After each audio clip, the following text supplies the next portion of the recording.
I would have been remiss to not have this book in my list somewhere.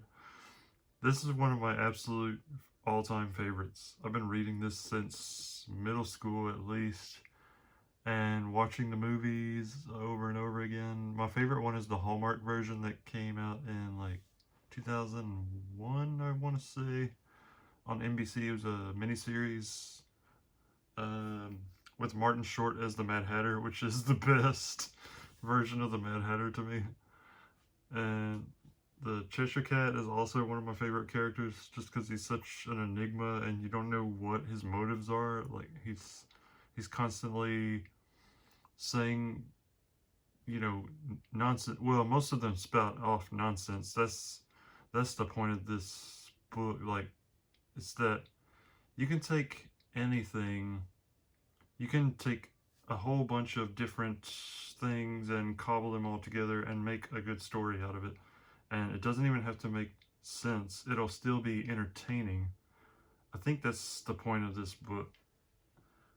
It's really, I found it really hard to talk about, like to explain it to I had a children's literature class that I attended in when I went to McNeese, and I did a presentation on this book and it didn't go so well, like because all I could think of was how much wordplay Lewis Carroll used in the book, and that's pretty much all I talked about was the use of wordplay and how clever it was. But there's a lot more to this book. It's more than just nonsense. It is about growing up. It is about, finding who you are, like what you're like. Alice knows that she doesn't want to be like some school marm or, an intellectual per se. She's a dreamer. She sees herself going on adventures and, she's so curious. Like her catchphrase is curiouser and curiouser. Like anytime you hear that, that's what that's from. Because every time she sees something that's wacky, like out of this world, crazy, she still carries on and follows the pathway because she wants to see more. She just can't help herself.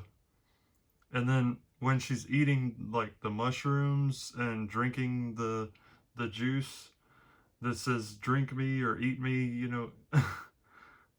she can't help herself. She does stop to think, wait, what if I drink this and it's poison? What then? Fuck it, I'll just drink it. And of course it changes her.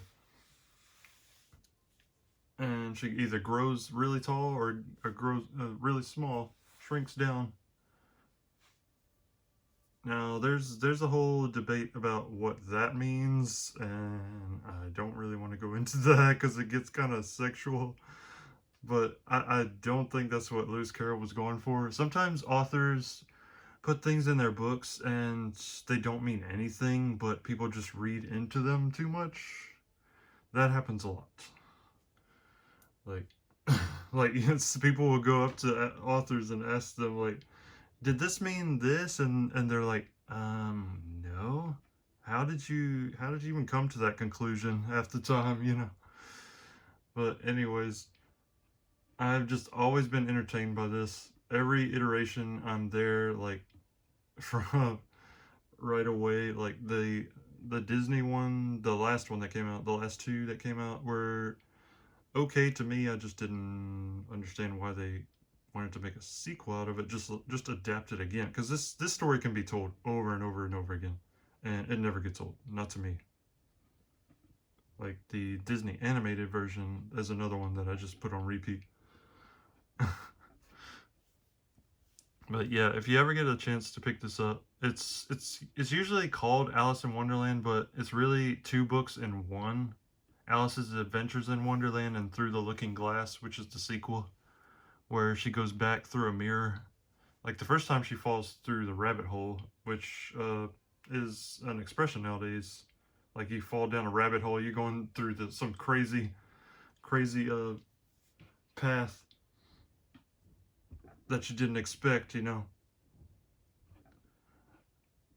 She meets all these crazy characters, like because even the Cheshire Cat says we're all mad here because they all are, and they all do crazy things, say crazy things, and Alice is like at first she's really put off by these characters because she's not expecting them to be so vulgar and just there's no propriety about them. Even with the queen, she's such an insane person, yelling it all the time and telling them off with their head, off with their heads. But yeah, all the characters are colorful, and Alice herself is, I think, an interesting character just because she's so curious and like she just she still seems like, a good person. Like even by the end when the queen is really pissing her off, like she still finds that, she has changed a little bit by the end. And that's the mark of a good novel, when the main character changes by the end. Like she realizes, this is what I remember the last lines when she says this is the last lines of the first book. She pictured to herself how this same little sister of hers would, in the aftertime. See, she's imagining that she's gonna have a little sister, like,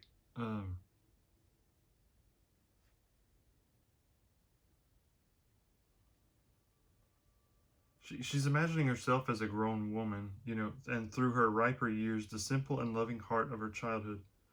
She's remembering how she would gather about her other little children and make their eyes bright and eager with many a strange tale, perhaps even with the dream of Wonderland of long ago.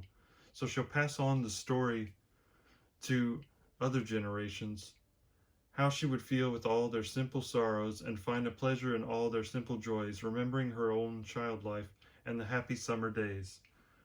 See, that's what Lewis Carroll wanted to that's what he wanted to inspire from this book, is the feeling you have as a child. You're constantly out searching. You're curious about everything. They ask questions like nonstop, and